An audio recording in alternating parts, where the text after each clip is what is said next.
From charming manipulators to pure evil masterminds, these are the villains that define TV series. Let's rank the baddest of the bad. Welcome back, Nerd Squad. It's me, and today we're going to look at the best TV series villains of all time. Did I miss anyone? Let me know in the comments down below. Also, don't forget to vote for your favorites. Now let's get into it.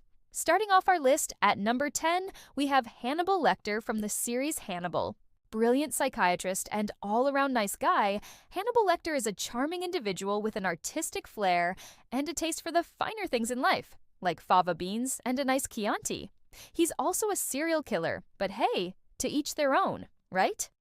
When Will Graham, an FBI trainee with the special ability to empathize with murderers, becomes obsessed with catching the Chesapeake Ripper, he seeks help from the one and only Hannibal Lecter, who just so happens to be a manipulative sociopath and cannibalistic serial killer. Will and Hannibal engage in a thrilling game of cat and mouse as they try to outsmart one another.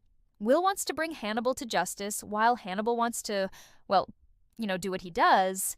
And the series is just as much about their psychological battle as it is about the murders. So yeah, Hannibal Lecter might be one of the most charismatic villains on this list, but that doesn't make him any less terrifying. And if you can't tell already, I am obsessed with this show.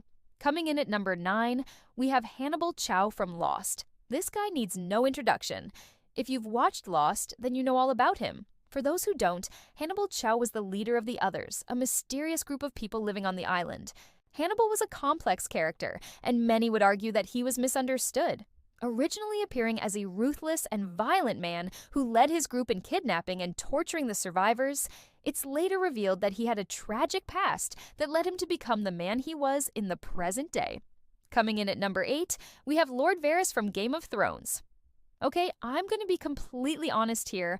I had a hard time putting Varys this low on the list, but I had to take into consideration that there were other amazing villains on this list. Varys was one of the most powerful men in Westeros, serving as the Master of Whisperers to King Joffrey Baratheon and later Daenerys Targaryen.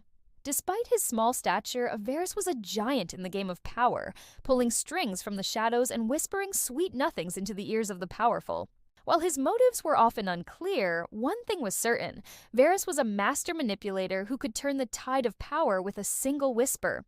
With his vast network of informants and his ability to keep secrets, Varys was a force to be reckoned with, and his betrayal of both Joffrey and Daenerys was nothing short of brilliant. Number 7 goes to Lucifer Morningstar from Lucifer. Yes, you heard me right, Lucifer Morningstar, the devil himself. But before you start throwing tomatoes at your screen, let me explain. Lucifer may be the son of the morning, but he's also a total badass. After getting bored with ruling hell, Lucifer decides to take a vacation and relocates to Los Angeles, where he opens up a nightclub and becomes a consultant for the LAPD. As the series progresses, Lucifer finds himself falling in love with the human world, but he still can't escape his destiny. Throughout the series, Lucifer faces off against a variety of villains, both celestial and terrestrial, while also trying to come to terms with his own identity and powers. Let's just say things don't always go according to plan, and there are plenty of plot twists along the way. Coming in at number 6, we have Randall Flagg from The Stand.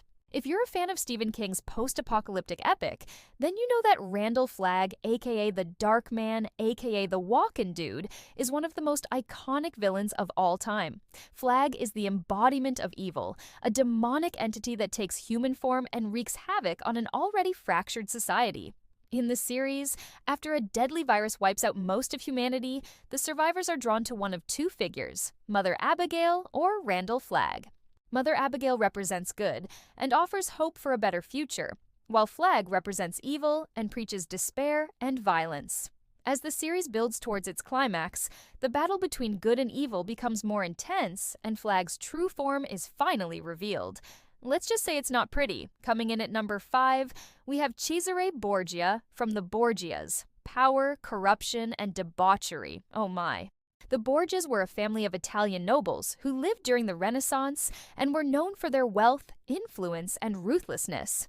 At the center of the family's rise to power was Cesare Borgia, a brilliant strategist and ruthless killer. The series follows the family's journey to the top, as well as their eventual downfall, all while showcasing the lavish lifestyle and political machinations of Renaissance Italy. If you're a fan of historical dramas and can stomach the graphic violence and sexual content, then The Borgias is definitely worth a watch. Just be prepared to cringe at the sheer amount of backstabbing and scheming that goes on. Coming in at number 4, we have Hector Salamanca from Breaking Bad. This one is pretty self-explanatory. Need I say more? Coming in at number 3, we have Hannibal Lecter from Silence of the Lambs. Do I really need to explain why Hannibal Lecter is such an iconic villain? This man ate people and was incredibly polite about it. What makes him such a great villain is his intelligence and ability to manipulate those around him. He's a character that you love to hate, and he's so well written that you can't help but be fascinated by him, even though he's one of the most terrifying characters ever created. In Silence of the Lambs, Hannibal Lecter is the epitome of cool. Calm and collected, he dispatches his victims with surgical precision and has a taste for fine cuisine. Who knew cannibalism could be so sophisticated? I'm just kidding. It's not, but Hannibal makes it look like it could be. Coming in at number 2, we have Hannibal Chow from Fringe. If you haven't heard of Fringe, then prepare to be amazed, because this show has some of the most insane villains I've ever seen. Hannibal Chow, also known as the Observer, is one of them. His motivations are unclear, but he seems to have a deep understanding of science and technology and uses his knowledge to create chaos and destruction. What makes Hannibal such a compelling villain is his enigmatic nature. We never really learn his true motives or get a glimpse into his mind, which makes him all the more terrifying. Plus, his creepy appearance and robotic movements are straight out of a nightmare. And coming in at our number 1 spot, we have Kefka Palazzo from Final Fantasy VI. Kefka is the Joker to the world of Final Fantasy VI, a maniacal clown who delights in causing pain and destruction. He's one of the most unforgettable villains in gaming history. Kefka's evil knows no bounds as he plots to destroy the world and remake it in his own image. What makes Kefka truly terrifying is his unpredictable nature. One moment he's laughing and playing games, the next he's causing widespread destruction and spreading misery. Kefka's insanity is infectious, and it's impossible not to be drawn into his chaotic web. His iconic laugh still echoes in the nightmares of gamers everywhere. That's all the time we have for today's video.